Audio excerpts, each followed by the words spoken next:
Hi, everybody. I don't know if I'm recording here. I got a new setup, so here we go. Um, I was watching one of Sigita's videos, and she was talking about if anybody knows how to get rid of these little lumps that happen when you put down a piece of paper with glue. And I thought I'd do my first tutorial on how to make this work. And I've been doing this forever. So I want to show y'all how to make it work. Now, I'm making these little booklets to use as stuffers in my journal.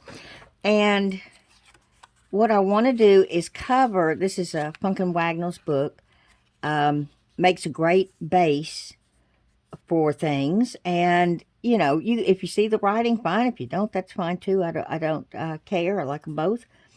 But what I wanted to show you is how I do it. And it's messy, but it works.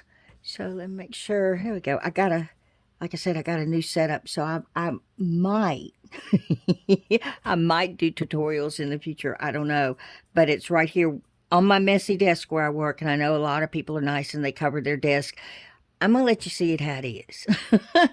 So here we go. I put it where I want it, and on the paper, and then I pull it back. And I take glue. I use Eileen's. Love that glue. And I put some glue on the back. I usually always end up putting up more than I need, but you know, I take it off. So what you see here, you see all these little loop-de-loops going on with the glue. Can you see that? I think you can. There you go. I take my finger and I wipe off as much as I possibly can, because this is what makes the bumps. And it's because you know, glue, when it dries, it takes up space. So you want to make as an even a space as you can in between this piece of paper that you're putting it on and the one that you're gluing. And I smear it, and then if I have any excess on my finger, which I always do, I wipe some off. And I don't know if, well, let's see here. Focus, focus, focus. Maybe, maybe not. But right here, can y'all see how it's a little thicker here than it is here or here? I want it even. So I want to take my finger and smooth it out as much as I can. Y'all, I'm sorry if the dogs bark. That's just what they do. I said it's dried up with my yakking. But I'll put a little bit more on there and just kind of work it out. But you want to get a nice, sheer, even coat. Now, see, that doesn't have any bumpies. See, no bumpies. So I'm going to put it here and try to get it as even as I can. Scoopy. And then I'm going to tack it down. Now, you know you've done it right. You got the right amount of glue if you take your bone folder and push forward and nothing comes out. I mean, of the edge up here. You've got a nice even layer. And just for extra added security, I like to just kind of buff it a little bit. So now this is on here. Now, this is the other part that causes problems when you lift this up. And it's better to do it with this still wet up under here versus, you know, let it dry. You get a line right where the glue stops if you don't smear it in, or smear, or, you know, however you want to do it. But now, before I put the glue on this piece, now I'm going to put the glue on this piece. But I don't exactly know the side, but I'm going to wipe off the edges before I bone folder it so you can see. I want to push this glue up, but I want to make sure that I smear it out. And then I put a little bit on this side. Little bit. And I'll tell you another thing I do here in a minute. Because, you know, I can't do two things at once. Then I rub this in. Again, all this is what makes the bumpty bumps. So you want to get it as smooth as possible. If you have to apply more glue to do that, you can see it's coming off on the table. Then you have to do that. But you got to get it as even as possible. And I always wipe that up because I don't want it ruining my project. Okay. Now I'm going to take, well, let me just pat it down first. Okay. Now, I'm going to take this. I must have put that on there with my finger. Now I'm going to take my bone folder. And if some comes out, I put on too much. And it's going to leave a bump. Because wherever that glue is in between. I'm sorry if I bumped the phone. I did. There it goes. Stop, stop, stop. Lord have mercy. Sorry, guys. It's right here at my head. If you don't get the glue flat enough between the paper you're mounting it to and the paper you're mounting, it's going to leave a bump when it dries because it's a separation between those two objects. It's like a sandwich. So let's see if I did it. And no glue. So that, no glue. So there you go. And then I want to make sure, the only thing you can do at this point is to work it. If you happen to have too much glue, you just have to work it out. Sometimes that makes little wrinkles because the two where the bubble is and you get it to come out the side, the bubble is going to be wider when it lays flat because the glue has made it bubble. But I take this and just give it circular motions and always press my corners down. I don't know why corners are so difficult to stick down, but they are. They always pop back up. So I want to make sure that that's on there. And you can do the back side if you want. I usually don't. If you can see there are no bumps. There are no, there's a piece of glue there. But there should be no lumps. And that's what you want. You want a nice smooth area. Now to get this, if I wanted to finish it out, I would be putting a wet piece of paper here, glue, and wet glue here, which means this is going to saturate this. And this is a lighter weight because it's an encyclopedia page book. For a base, those things are really great. 20-pound paper is really good for it. But when you put wet to wet, you're going to have a more potential for it to bubble. If I glue something down like this and I came over this with a sealer, it would bubble like nobody's business because I would have two wet sides. So I always go from here. Now this has been dry. I put this on last night. And I'll do this side and get it on here. And I may just leave that blank just to leave it blank. But like I said, 20-pound paper, a book page. I use those things for my base pages. And then I print my images on a 32-pound paper and put that over my lighter weight paper. It seems to work better for me. But so I have two different weights of paper. And of course, cardstock, scrapbook paper that's thick is the best. It's the best because the paper can withstand the bubble. The thinner your paper, the more bubbles you're going to have. So that has a lot to do with it too. I'm going to show it one more time. Let's see. Do I like it that way or do I like it that way? I like it that way. Not that it makes much difference. It's 3 lines and I keep hitting this, y'all. I'm sorry. It's the first time I've used this thing and I'm not used to it. So here we go.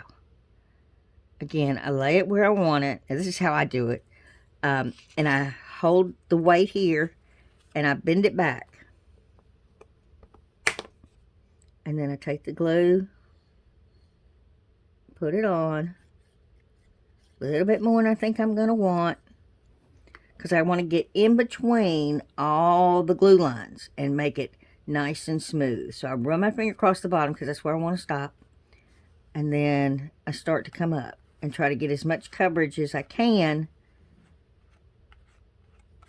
Now, you see how uneven it is? Can you see that? I know you can see those lines.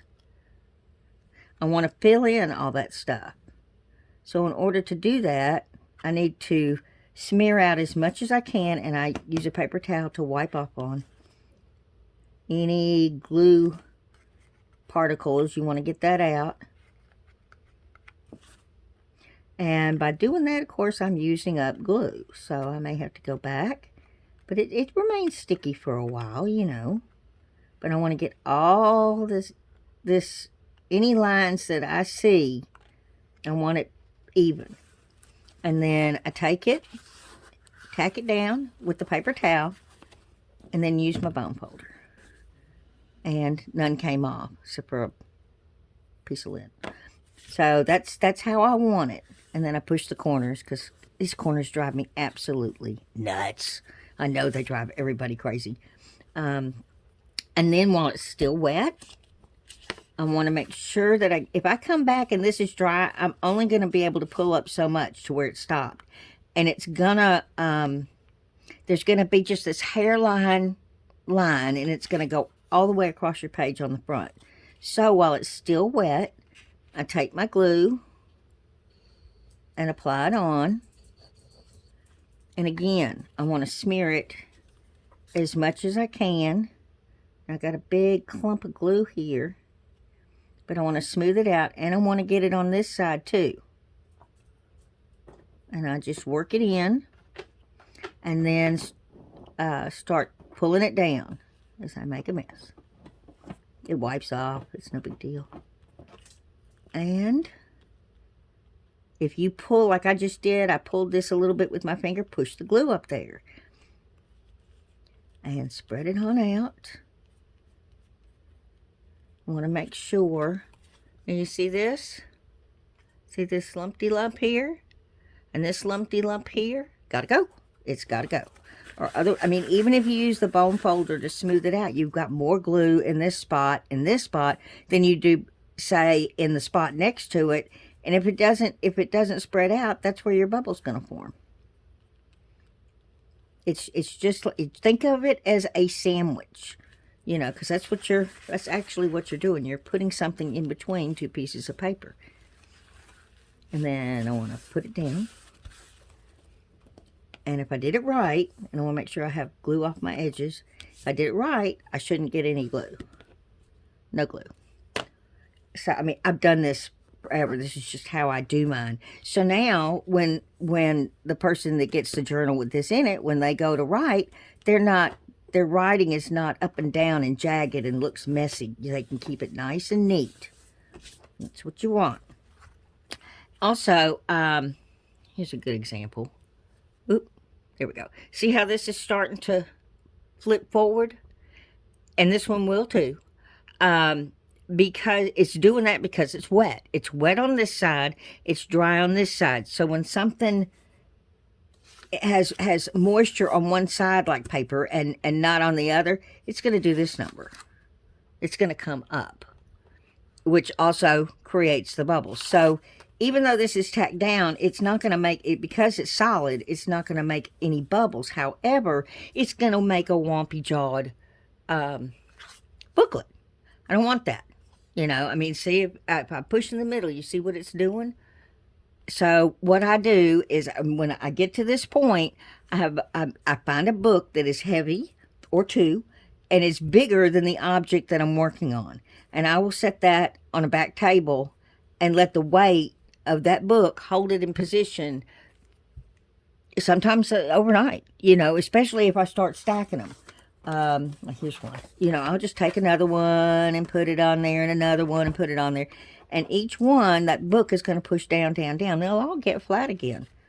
You know, I think people are hesitant to use wet glue because it warps pages. But if you keep it thin and you weight it down and let that glue dry up under there, work on something else. You know, I usually have 2 or 3 things going at a time because of the drying time. You know, I mean, I want it flat.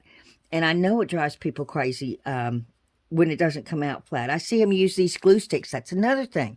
With the school glue sticks, you put that on there, you are putting something thick in between your paper. Like I said, it's like a sandwich. So you're putting something thick in between here. And you're not smearing it out. So when you go and put it together, yes, it sticks. And you wipe it. What you're doing, because that stuff is really thick and it doesn't thin out as easy as this does, you create lumps of glue, not lumps of air like you would get with the wet glue. Like I just showed you how to smear out. You get clumps of thick glue, dries hard as a rock. So you get bumps of that. You can't smear that out. You can work at it, work at it, work at it, but you're still going to have at some point the glue and not glue, or a very or smaller amount of glue, and it's still going to make a bump, and you just can't get it out. And then what I don't like about the paste glue, and I know a lot of people use it. More power to you if it works. It I don't know if it's humidity here or what, but it hates me. And I'll make a lot of these ahead of time, like maybe 10 or 15. I'll make them blank so that I can decorate them to match my journals that I make. But I'll go back to that paste glue. That's something that I've glued together like that with the school glue, and it's starting to come up. It's starting to separate in a certain place, or over here, or all over, or it just completely comes apart. So I just don't use it. I've tried.